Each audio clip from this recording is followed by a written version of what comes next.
everybody to do right now is I want you to kind of close your eyes and I want you to see 0 fatalities in your head. How many see the billboard? Raise your hand. Yep, the traffic billboard. It is amazing. It is embedded in my head. And I'm sorry to say I drive 95, 100 miles an hour. Don't tell anybody. But I'm a fast driver, and that is really embedded in my head. And I have to remember that it's not just my life I'm taking in my hands, but someone else's. So 0's fatalities is all about eliminating fatalities on our roadways. Some people may think 0 is an impossible goal, but when it comes to your life or the lives of your friends and family, what other number would be acceptable? Utah is aiming for 0 fatalities because every life matters. There is no specific road that deserves this label because each road has its own characteristics, including the people who drive it. All roads are designed and built to be safe. Our very own I-15 carries the most people for the longest numbers of miles and has the highest number of fatalities. When it comes to your friends and family, 0 fatalities is the only acceptable number. Help me in welcoming Chelsea with 0 fatalities.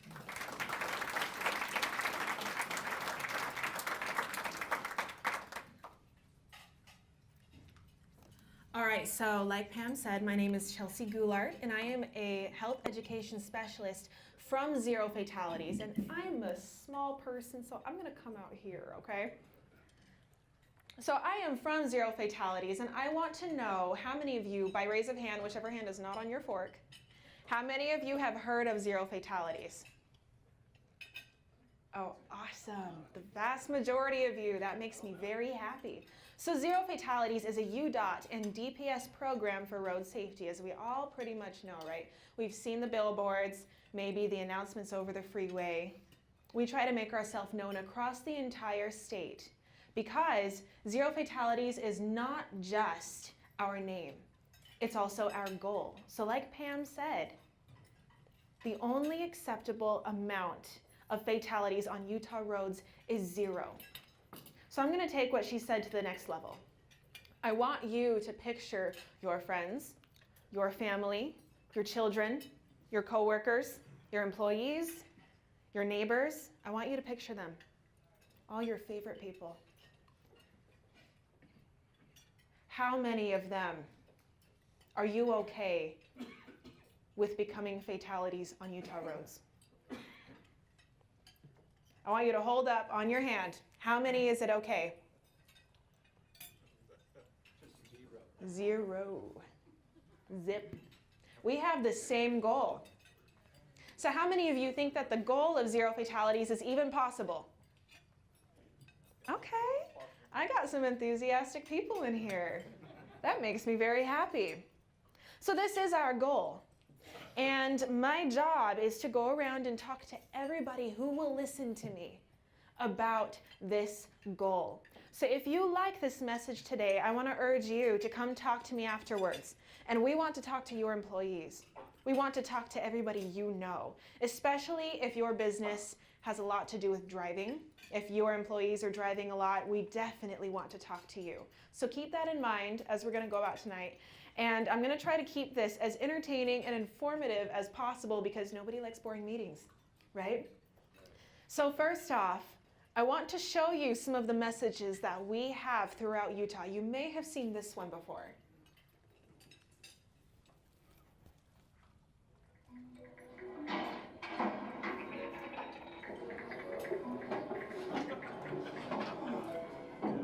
Texting and walking at the same time?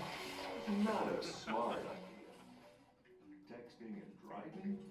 That's just plain stupid. Put your cell phone away in the car.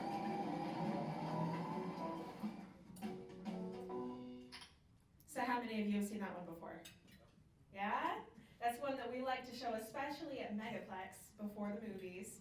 And it's just kind of a reminder that when you are distracted, of course you're not aware of your surroundings, yet when we're distracted, sometimes we feel like we can multitask right? So that's just a reminder that that's not always the case. So this one is another zero fatalities message that you may or may not have seen.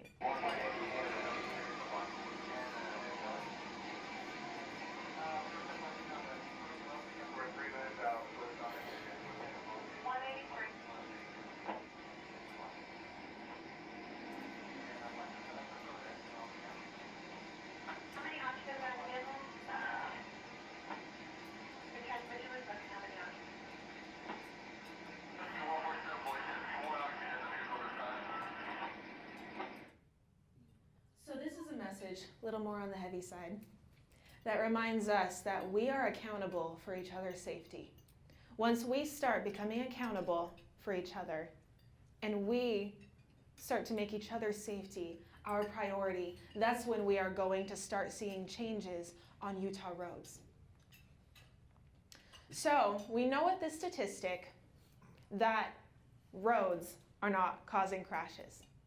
People are causing crashes. And this is actually a very empowering thought, in my opinion.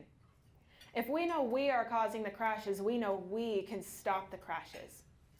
So this could be seen as depressing, but I see this as inspiring. It just depends on how you want to take it. So we're going to go over 5 behaviors today. So the first 4, drowsy, distracted, aggressive, and impaired driving, are behaviors that cause crashes. But the last one, not buckling up, is neglecting to use a life-saving device. It's an amazing, amazing device that we take for granted every day. That can be the make or break for fatalities on the road. So I want you to take a look at these numbers here. Just take a good long look at these. This is last year on Utah roads. These are not just numbers. These are people. You may have known some people that are grouped into these numbers. These are names. These are mothers, fathers, daughters, sons, brothers, sisters. And I want you to take a moment and think about all these people that we have lost in Utah, our neighbors. Now, what are we going to do about this? Here's another thought. Nearly 1/3 of fatal crashes involve people who are not even in a car. So if you are not in a car on the road, what else could you be using for transportation? Bicycles? Motorcycles? Walking. Those are the main 3. Golf carts. Everything in between. So we need to be sharing the road. And we tend to feel like whatever we are on at the moment is the most important vehicle, right? Many of us feel that way, and that's just a very human emotion. Many of us have been there. We feel like if we're the pedestrian, you need to pay attention to us. If we're in the car, you need to be watching the cars. But we all need to remember that we are sharing the road. Every single one of us have a right to be there. So we especially do not want pedestrians at night. And if you are a pedestrian at night, there are things that you can do to make sure that you are safely seen by vehicles. So I want you to watch this.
What are your thoughts?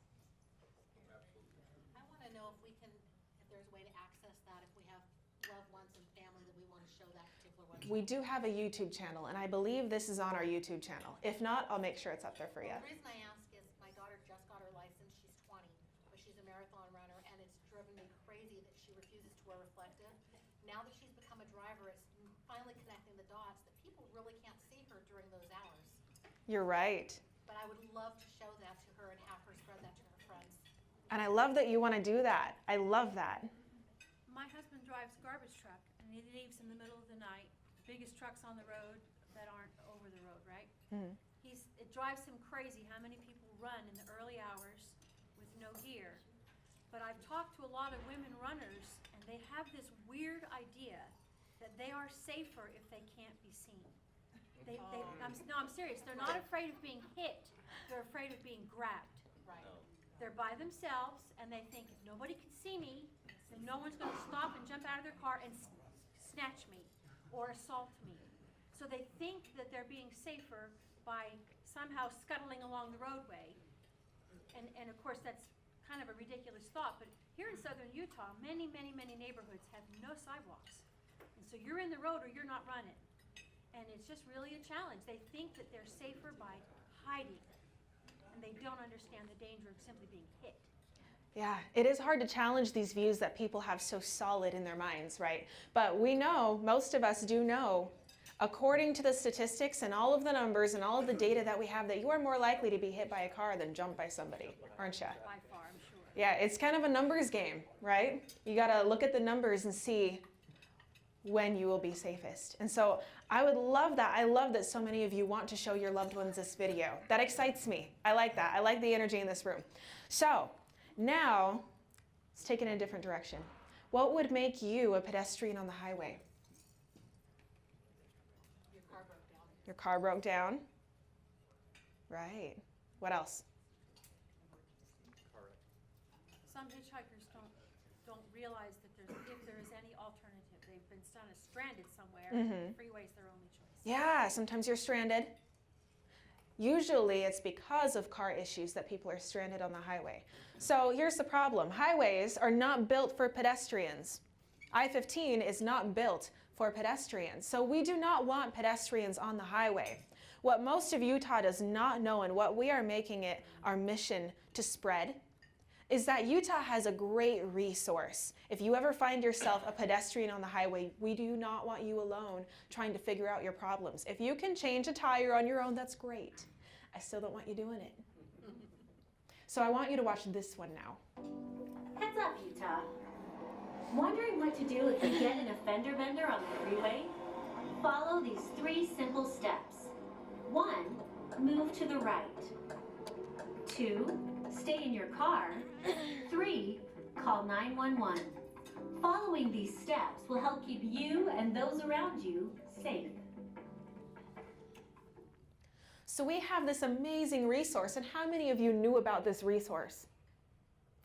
That's the problem, right?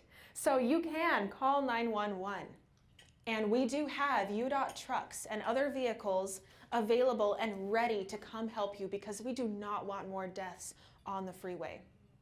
Go for it. They've always said not to stay in your car before with the flashers, to move up away from it, because the flashing lights, as you see in the PD and the Highway Patrol get hit, as it attracts the drivers. So is that obsolete now? You know what? I would have to look into that one, because I'm not sure about that one, but that's a really good question. So that's one that I should probably know. Thank you. I like these challenging questions. Bring them on, right? I need to make a list.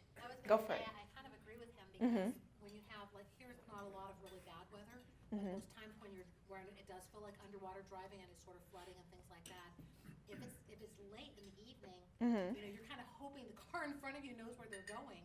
But if that car's to the side and they're broken down and they've got their blinkers on, you're going to run right into them. That is scary.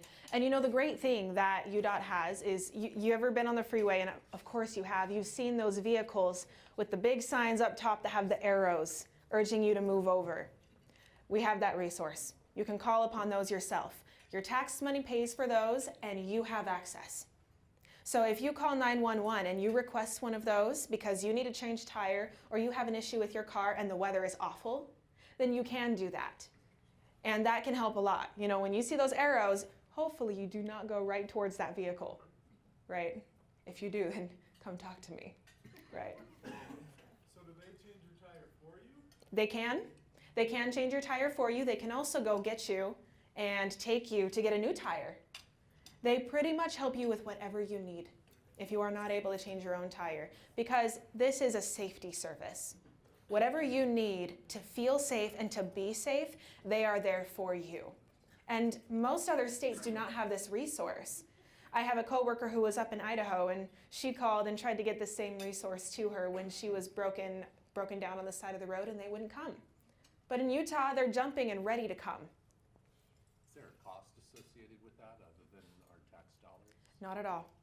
It is a free service. Yeah, it's great. And I want you to use it, and I want you to spread the word about this service. Because if we had more people using this, I think it would make a lot of injuries and deaths on the highway disappear.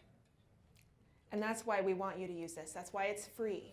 It's a service. Will they tow you? I believe they can. I believe they can tow you. You just have to request certain things. So it depends. That's something that I would ask. I'm sure that it actually differs by county. So that's why I can't give you a complete overarching answer for that. But I do know for sure that they can come and have the arrows up there to make sure that people are moving over, and they can at least make sure that they can divert traffic away from your vehicle. Is that just interstate and state highways, or As far as I'm aware, yes. so not like a country road or something like On country roads, I'm sure you could still call to see, but as far as I know, just state highways. But I would always check. It is 24 hours. Yes, it is. That's the great thing. If it is 2, 3, 4 in the morning, and for some reason you're out on the highway, call them. They're there. Any more questions? All right, these are good questions. Okay, so by this statistic right here, for those ages 5 to 34 in the United States, motor vehicle crashes are a leading cause of death. Many of you might have known this. This is nationwide, so Utah is included.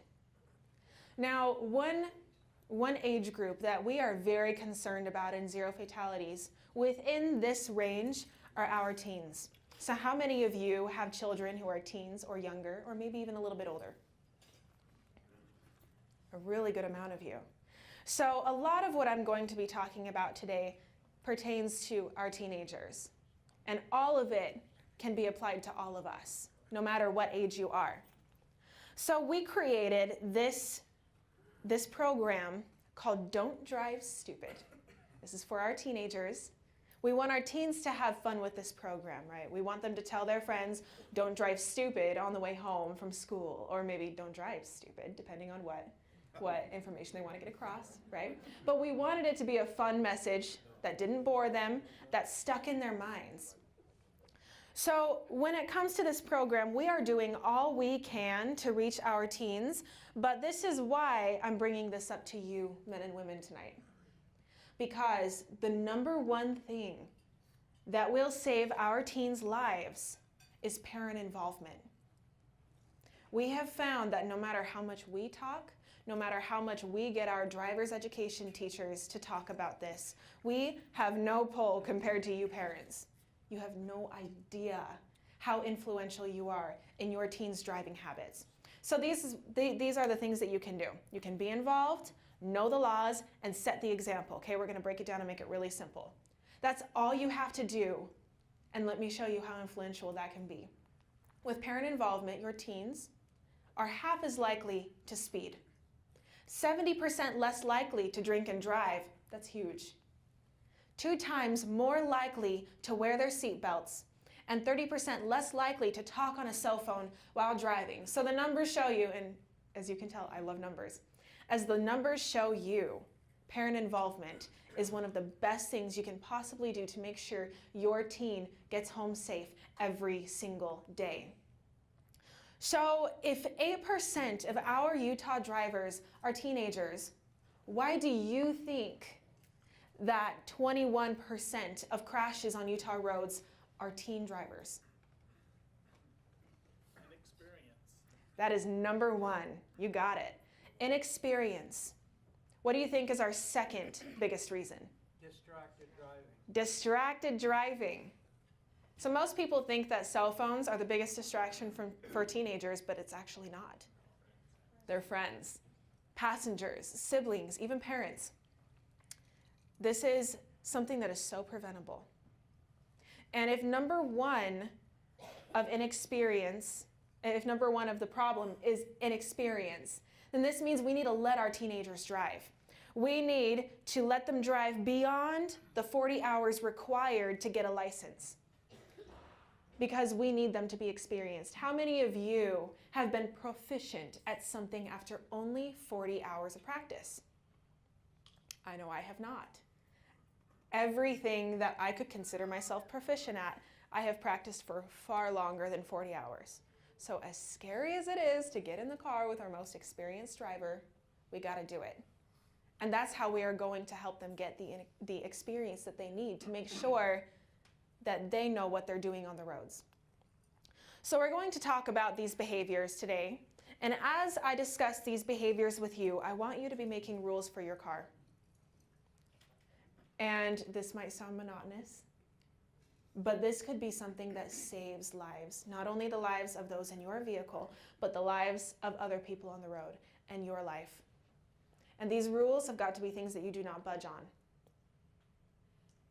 These rules can also be things in the vehicle for your business. So drowsy driving, number one, is a huge problem in Utah. So how many of you have seen those yellow signs on the road that say Drowsy Driver's next exit? Yeah, we have those because it is such a big problem. That's why we put those up there. Have you ever had one of those days when you were at your desk or at your table, it's in the middle of the day, and your head is bobbing and your eyelids are getting heavy, and you just feel yourself drifting off? Yeah? And then you snap right back up, and you hope nobody saw you?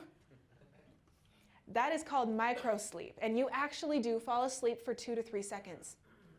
I didn't know that. And that's very, very dangerous if it happens behind the wheel. And I want you to think about how far you can go in 2 or 3 seconds when you are on the freeway. That's why drowsy driving is such an issue. So I've got a friend named Bob here. You may have seen this one. Bob's a buddy of mine who likes to help teach about drowsy driving. So Bob starts to feel lethargic in his car. He has all of these symptoms that I told you about and more, and he tries to do all of these things to help himself not feel so drowsy. Things that we've heard about, like rolling down the window, turning up the music, but these are myths. So let me show you what actually happens. This is a Bob. And this particular Bob is way too tired to be driving, so he's turned his music up and rolled down his window to keep himself awake. Bob doesn't realize that these methods don't really work, and that drowsy driving is just as dangerous as drunk driving. But there's just no stopping the Bobs, is there? Oh, Bob thinks it'll be just fine, but sadly, like a lot of drivers out there, Bob is wrong. Dead wrong. Remember, drowsy driving kills. Please, don't be a Bob.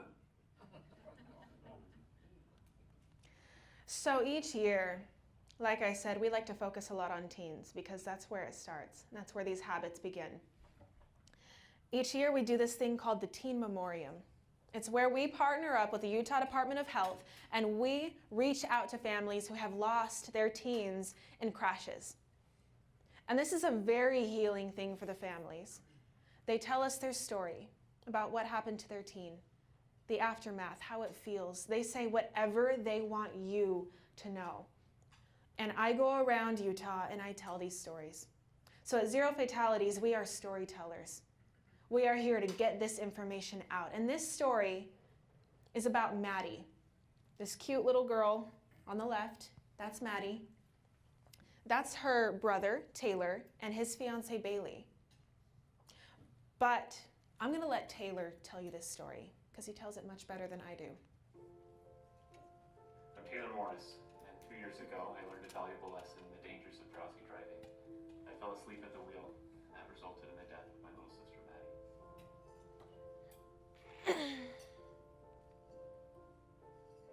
My little sister Maddie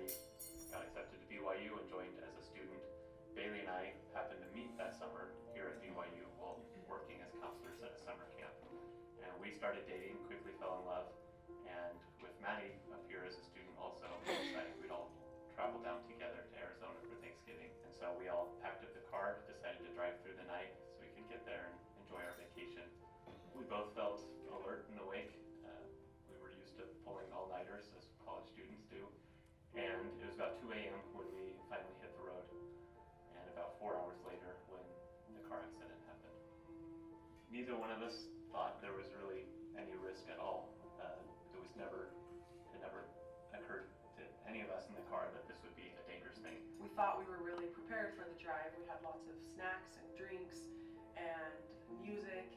Bailey was in the passenger seat, I was driving, but we were still actively talking to each other the whole time to make sure that both of us were awake, and as long as we were engaged in conversation, how could either one of us fall asleep, let alone both of us? About 4 hours into the drive, at 6 a.m., I fell asleep at the wheel, and with cruise control set, we veered off the road, hit a ramp, launched into the air, and landed head first, and then flipped upside down. The next thing I remember was having a conversation with Taylor and then waking up to a scream from Maddie in the back, and there was a ramp on the side of the road that we were approaching, and I looked at Taylor and he was eyes all of a sudden wide open, and we hit, and then I just heard glass shatter, and then it was just quiet. Finally, the ambulance came, and they drove me to the Canab Hospital where they were taking Taylor, and they wouldn't let me see him. They took me straight in to get tested and saw that I was fine, and then told me that Maddie had died.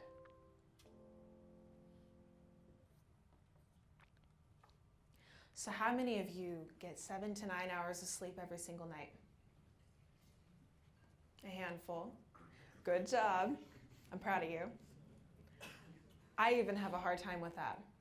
That's a good excuse for those of us who like sleep, but our families won't let us go to bed.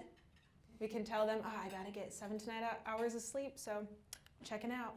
But we need to be making sure we are getting enough sleep at night, because it's not worth it. And if you must, have a passenger ready to switch with you, but be prepared.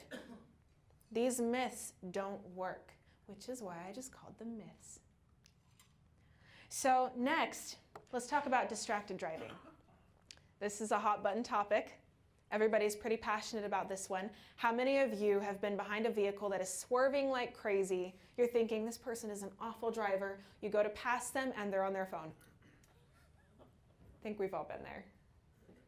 So what other things can distract us besides phones?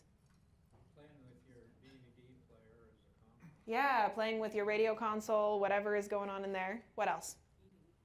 Eating. Yeah. Pets? Yeah, my dog is a big distraction in my car.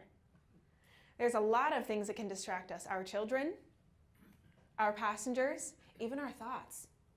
Have you ever been on the freeway just thinking, kind of spacing out, and then you realize, there goes my exit? I've been there. That's how I can relate. So, distracted driving is something we want to tackle in Utah as well. I want you to watch this one. On a busy Texas interstate, traffic up ahead is at a dead stop. You can see it, but the driver of this San Antonio City bus speeding down the road clearly had something else occupying his attention. Betty Jo Hummel was in the driver's seat of that SUV. Oh my God, that's bad. It's horrible. It was the most horrific thing I've probably ever lived through. With 2 disabled passengers strapped in behind him, why didn't the driver ever slow down? Take a look at what Adrian Perez was doing instead. He pulls out his cell phone and starts texting, and not just for a few seconds. For 6 minutes leading up to the crash, Perez was looking down. And when he finally focuses on the road, it's way too late. Now he's alert, and he knows he's in trouble. Perez isn't the only offender. These San Antonio City bus drivers are also driving while dealing with their phones. This woman texting at 65 miles an hour. It's just like pay attention to what you're doing. Pay attention when you have so many lives at stake. Betty Jo Hummel says she's lucky to be alive. Others caught between a cell phone and a driver haven't been as fortunate. 10 days ago, a Houston motorist veered into a flooded ravine. He and 2 others were able to get out, but 5 of his children drowned in the back seat. Police say a cell phone was involved.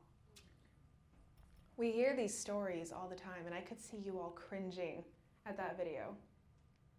Yet we tend to make excuses and text ourselves sometimes, don't we? I saw that video. I remember I saw that on the news, and I still made excuses. Oh, I just gotta hurry and send this one thing to my boss really quick. Is it legal to text and drive in this state? Not at all. Good question. Not at all. It is completely illegal to be manually operating a device while you are driving in all of Utah. So that's something that's really good to know, because when we are looking at a phone, or even if we are just kind of looking at the phone, it's down here, and we're texting and thinking that we're focusing on the road, we suffer from inattention blindness, which is essentially that we miss way too much information going on the road. It's almost like it's not even there because we're not paying attention to it. That's when we're going to run stop signs, hit pedestrians, do a lot of things that end up making the news.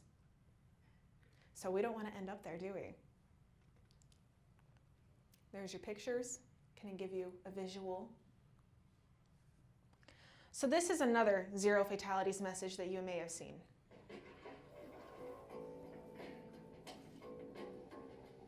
Everyone knows drinking and driving is stupid. But what you might not know is that texting and driving is equally dangerous. In fact, it's just as deadly as driving at twice the legal alcohol limit. When you're behind the wheel, don't text and drive. So as a society, we tend to not condone impaired driving at all. We all know it's not okay, yet we make excuses to text and drive. And we think that we're above it. We think that we're good at it. I've heard, oh, I can multitask. I've got this. But none of us are above it. None of us are good enough. Normal people, good people with good intentions can end up where my friend Reggie Shaw is. So we do not only partner with families of teenagers who have been killed in crashes, we also partner with people who are on the other side of these behaviors. People who have actually seen what happens at the very worst of these behaviors. You know, you leave for work every morning. Never, ever do you leave with the intention to hurt someone. When I left that morning, it was definitely not my intention to hurt or harm anyone.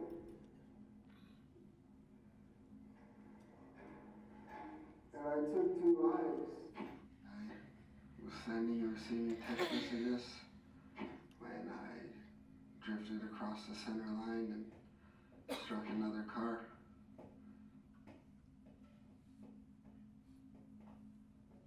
I thought it was safe. I thought it was something that I could do. That I could drive down the road and send a text message and be safe. You know, it pretty much runs my life. Everything I do on a daily basis is kind of centered around that accident and what happened.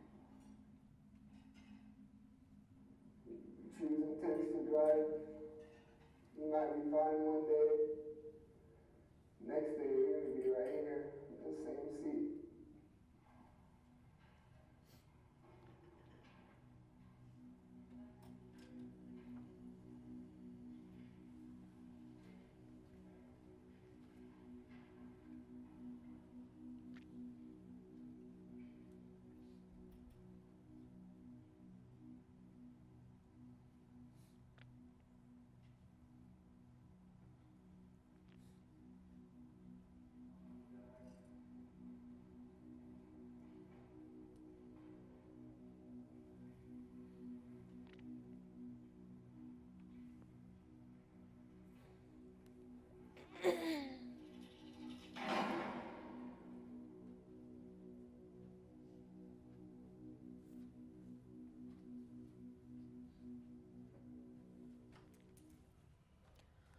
So Reggie's a good man. And Reggie was very willing to work with us because he wants this message to be spread. He's a very humble man. And none of us are better than him. He is just like any one of us. This is another story I want you to watch. I'm sorry, I know that I've got a lot of stories, but like I said, we're storytellers.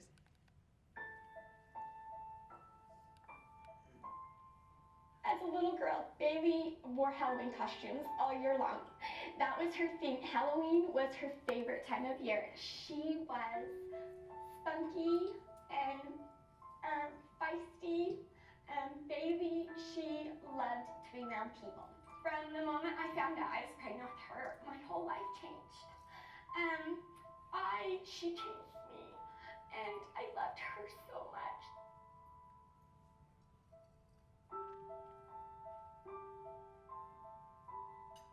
So it was January 11th, 2016. It was a Monday morning. My husband had dropped Baby off at school that morning. Her and her friend had decided that they were going to go and get frappuccinos. They had been at school, had about a half an hour before school was going to start, so they had plenty of time. They were walking across the crosswalk. The cars on the west side of the road had stopped for them. They saw the truck pull out of the Gold's Gym parking lot and thought, you know, we have plenty of time. He sees us. He had leaned over to grab a shaker bottle and did not have his eyes on the road and hit my daughter and her friend. Her friend went to the side of the road, the east side of the road, and my daughter was left in the middle of the road. The second car was paying attention and pulled over into the median and stopped. The third car was not. She was talking to her passenger, and she said that she saw what she thought was laundry in the road, so she chose to center it on her.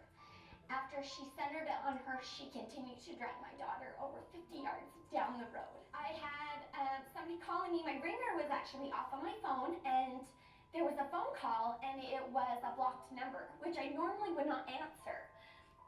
So I answered, and it told me, you know, this is Layton City Police Department. I don't remember what his name was. He said, your daughter has been involved in an auto pedestrian accident. It's very, very serious. Everybody says it's not going to happen to me. If you would have asked me a couple years ago, I would have said, not my little girl. She wouldn't be hit. Nobody should have to go through that. No family should have to go through that over something as little as pulling over and parking your car instead of taking your eyes off the road when you're driving.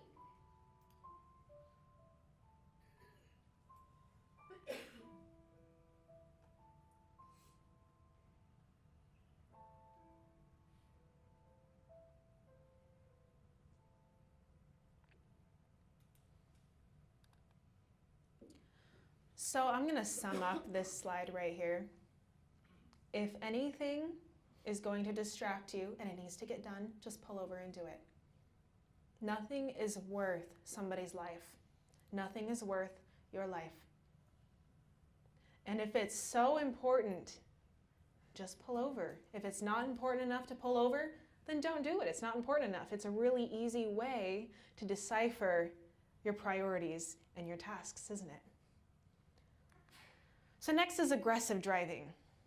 This is also a very hot button topic, and I have found that depending on the region and the state that you live in, there's a different aggressive driving culture everywhere. Would you guys agree with me? It's kind of different things. So what kind of aggressive driving do you see around here? Tailgating. Yeah, we see that also in Salt Lake a lot. What else? Speeding. Really stupid passing maneuvers.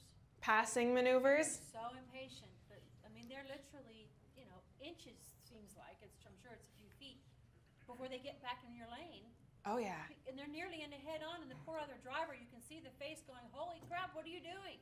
I see that almost every day. I travel for my job, right? I live up in Salt Lake, but I'm all over Utah every day. So I see that one a lot because I'm always on those in the middle of nowhere highways. I do see those. So what else? I actually have a question. I've noticed over the last number of years that a lot of the aggressive driving has now become young women, and I don't get it. Like 20 and under, 22 and under, very, very aggressive young women, and I don't understand what's changed. You know what? I agree with you that I see that more, and I'm going to give you my theory, because we don't know this for sure at Zero Fatalities. My theory is it's a generational thing, and I think it's impatience. What do you guys think? I don't know if they heard the question. The question? The question is Or my comment. your comment. Go for it really quick. I think it's because women are more likely to be in an SUV and you feel safer in a bigger car. That's a good theory. We tend to feel safer in larger cars. I feel safer in larger cars. But the ones that I'm seeing are actually not in those kind of vehicles. In little sedans or... Little sedans, and they're young ones. Very, very. And I have a young daughter, so she's in that category too. Hopefully a good driver, but I am seeing that, and it's a lot of like road rage, and I'm just shocked when I look over and it's a very young woman or a young person. Been there. I absolutely can relate. Could be the sense of entitlement that millennials feel. Maybe. Could be. These are all good theories. I'm not going to argue with any of them. I think teenagers in general feel invincible, that they are invincible. And teenage boys have gotten a really bad rap for stupid driving anyway. Insurance premiums, everything is geared toward the males. These girls, I mean, I have a daughter too that's in that age range. They're invincible and they're not penalized. I think that's a really good theory. Yeah, they're invincible and they don't think they'll get caught. Right? They think that, oh, I'm a great driver. I can handle this. And they don't get caught, so they think it's okay. That's where we need to be talking to our teens and letting them know just because you haven't been caught yet doesn't mean you won't. And it's not about not getting caught, right?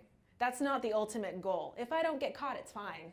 We need to be teaching them these things. So that's why one big thing we do at Zero Fatalities is we also go around to high schools. And we hold parent nights, and we talk to parents and teens together, to teens who are just entering driver's ed. So if your teen is entering driver's ed and they haven't had a parent night, come talk to me, because the parents have a lot of pull with getting us into these schools. And we're trying to get into every single school in Utah. We're growing fast. So that's a really good point. Another suggestion, if you're doing it for entry-level drivers, that's great, but they're usually more cautious anyway because they're fresh out of driver's ed. They know they don't know what they're Right. doing.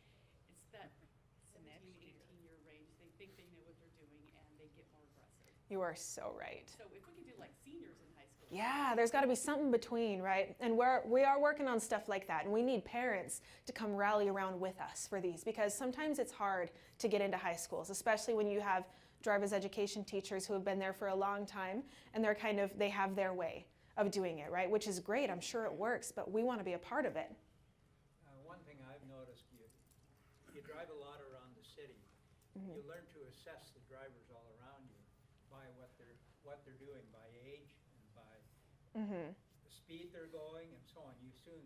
You can avoid a lot of things if you know what to expect by assessing the drivers around you all the time. And a lot of that comes with experience, right? We kind of learn what to expect. Is there any plans for old people drivers? We are starting to try to go with all age groups everywhere we can find. We're trying to grow our outreach program like crazy, which is why I am always on the road. I'm rarely in the office, and that's exactly the way I want it to be. So if you can think of a place you want us to present, I will go anywhere. I will do 6 a day if I have to, because I love this cause. Because our goal is to save lives. It is worth every second. If I can save one life, it's worth it. So that's why I want to be everywhere. And that's why I'm going to bug you all. I'm going to be bugging you, telling you to come bug me. And I want to come talk to everybody you know. So actually, there were a lot of comments that brought me to this video right here. They directly relate to this. So this is actually probably one of the most relatable videos I have for you today. Holy shnikes! What are you doing, Melosa? What in the hell, Dad? What are you doing? Let's triple ice race! You sugar honey iced tea! You might be a good driver, but you need to watch for those who aren't.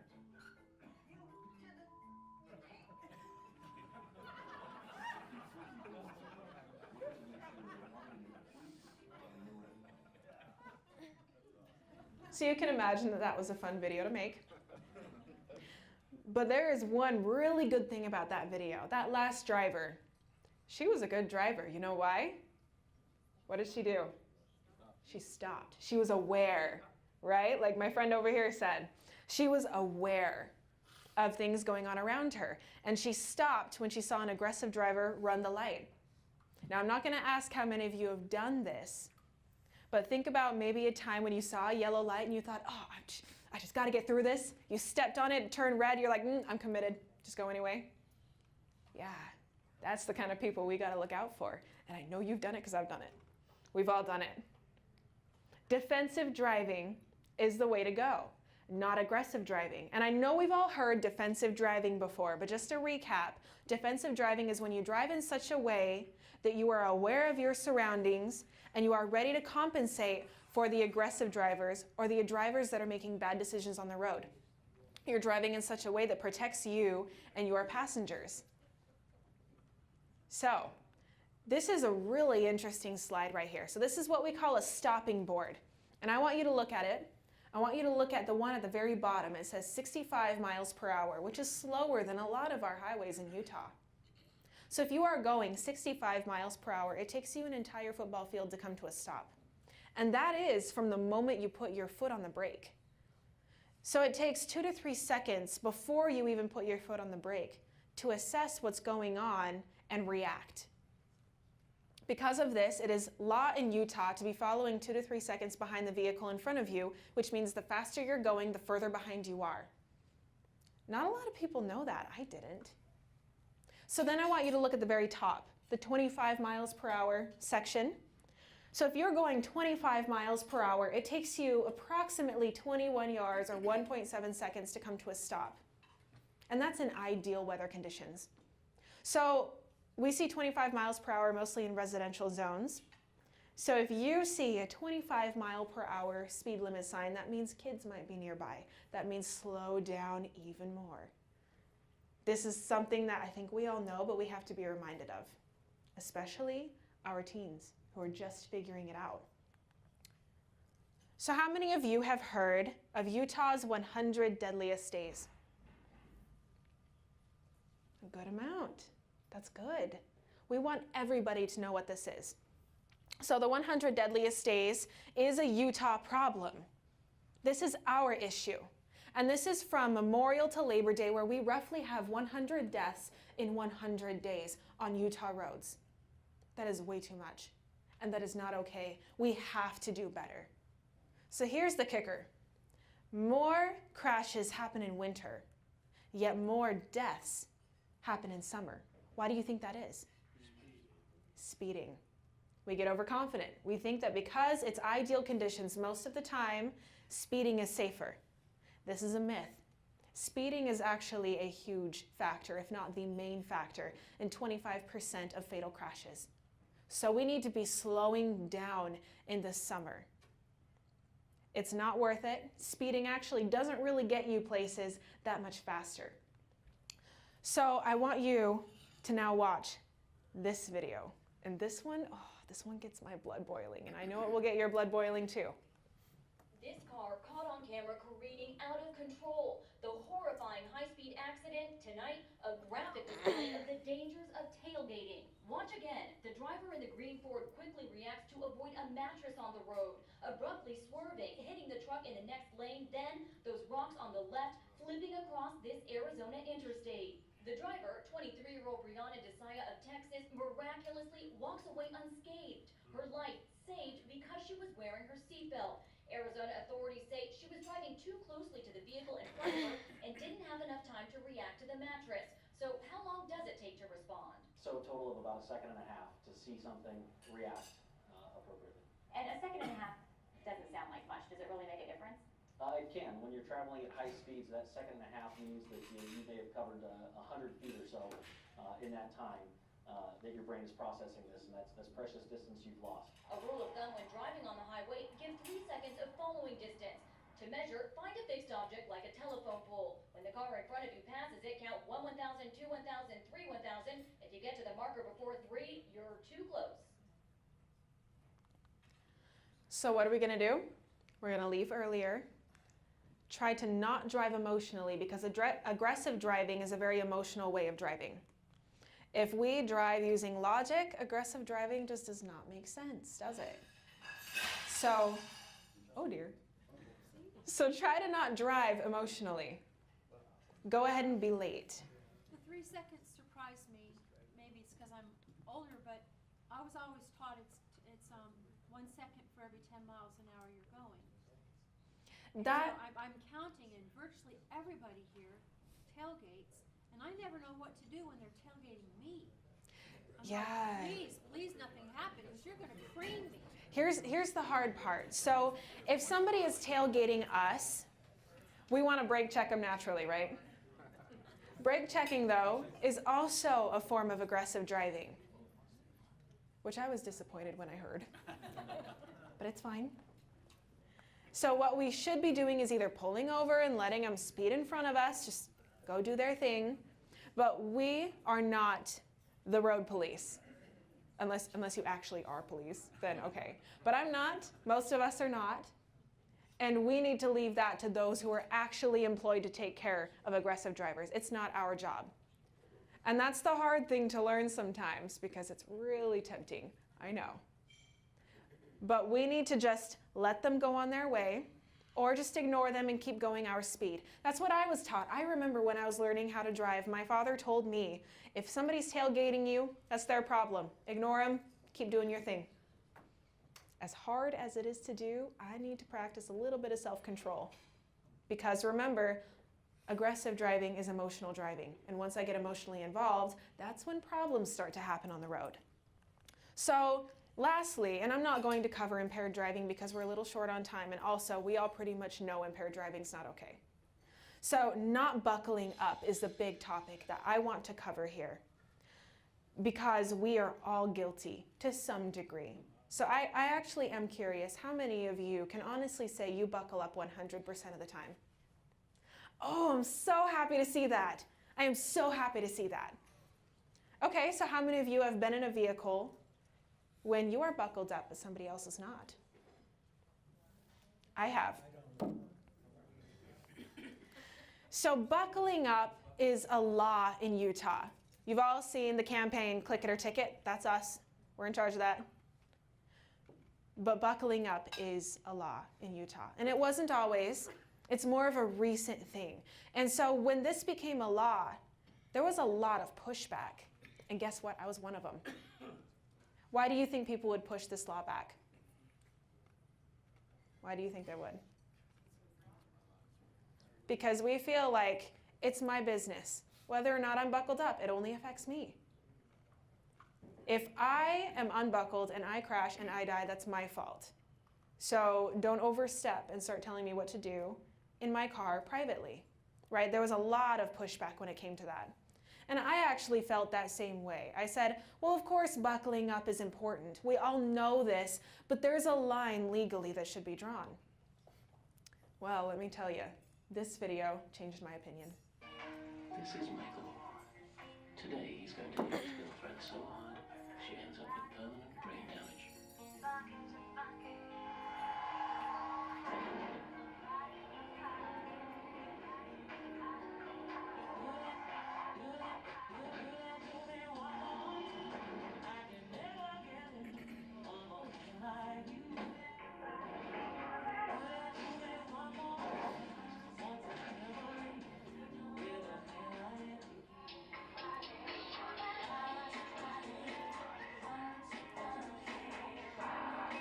In this vehicle, the girl is critical. They say the guy without the seatbelt did the damage. No seatbelt, no excuse. From DOE. So that one was not a zero fatalities message, but this one is. Sam looks like he's sleeping, but he's not. He's not thinking. He's not breathing. He's dead. He was in a crash, but the twist is, that didn't kill him. His unbuckled parent did by flying into the backseat of the car after the impact.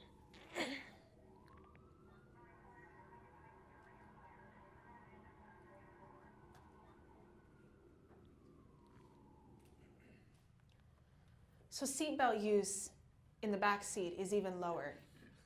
And maybe we feel like the back seat is safer, Or maybe because there's no airbags back there or less airbags back there, that must mean it's safer in the back seat. But that is not the case. Half of all traffic deaths involve people not wearing seatbelts. And you can just see the difference a seatbelt can make. The unbuckled woman on the left, tossed like a stone in a tin can, slamming her head hard. The buckled woman on the right, clearly in pain, but her seatbelt preventing a more serious injury. That looks like it hurts. And that was simply because she was unbuckled. So let me throw some more numbers at you. So this is why it hurts so bad, and this is why it causes deaths. Your weight times the speed that you are traveling at equals the restraining force to keep you down. Seatbelts are created for this. Like I said, they are amazing devices, carefully engineered, probably one of the most amazing inventions that we have in our vehicles and we take for granted every day. So if you weigh 130 pounds and you are traveling 60 miles per hour, approximately how much do you weigh flying through the air without your seatbelt? 7,800. You got it. You weigh almost 8,000 pounds flying through the air. This is why deaths happen, because somebody else is unbuckled. Doesn't matter if you're buckled up. If somebody else is not, your life is still at risk. How many of you knew that? I didn't know that until I started working for Zero Fatalities. Most people don't know that. Why don't we know this? So I want you to watch this one, and this one is kind of it's kind of a double whammy here. We've got a couple of issues going on. We've got a drowsy driver and a driver who's not wearing his seatbelt. So you're gonna see he starts to get drowsy, starts to nod off. Suddenly wakes up and sees that there's a cement barrier. Tries to restrain himself because he's not wearing a seatbelt, and that's where he ends back up.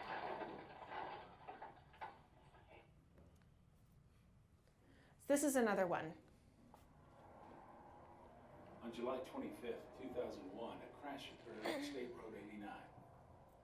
Police determined that a black Jeep changed lanes into the path of Aaron Allred's red Honda, causing Mr. Allred to swerve hard left.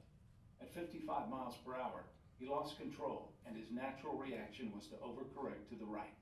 This sent him across traffic, where a second overcorrection, this time to the left, threw the vehicle into a spin, during which Mr. Allred was thrown into the passenger seat. The car now sped into oncoming traffic, where it collided violently with a truck, killing Mr. Allred instantly.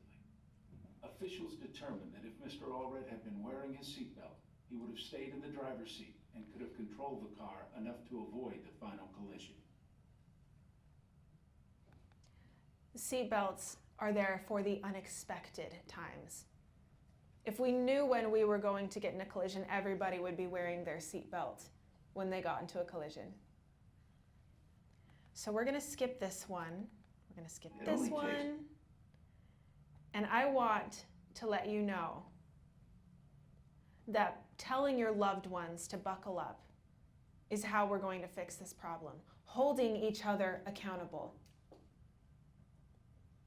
And it doesn't have to be hard. It can just be a simple policy in your car that you do not take off until all of you are buckled up. So here's my tips for you. Everyone buckles up every ride. And you need to be wearing your seatbelts properly, and many of us don't know how to do that. So really quick, here's a really quick rundown on how to do that. Your seatbelt's across the strong bones of your body, shoulder to hip and hip to hip. Those are your strongest bones. Now, if you try to get comfortable and you put your seatbelt behind you, you are just going to pivot right here in a crash. You are not being protected right here. You will violently fold forward and you can get seatbelt syndrome, injuring your vital organs in this area. And it can follow you for the rest of your life. So let's say you put your seatbelt under your armpit instead. Well, now you've created a new point of pivot where in a crash, you are going to be pivoting right here at your mid-back. We don't bend there. That is not a good option. So as for your kids, law in Utah is a booster seat until 8. But the problem is seatbelts are made for 4'9" and above. So keep them in a booster seat until they're 4'9". Oftentimes that's until they're about 10 years old. And if you're a passenger, speak up because it's your business. Everybody who is unbuckled puts your life at risk. So I want to thank you for listening to this today. And like I said, if you want me to come speak to anybody you know or at your business, please come talk to me and I will get you contacted so that we can have that happen. Okay? Thank you so much, guys.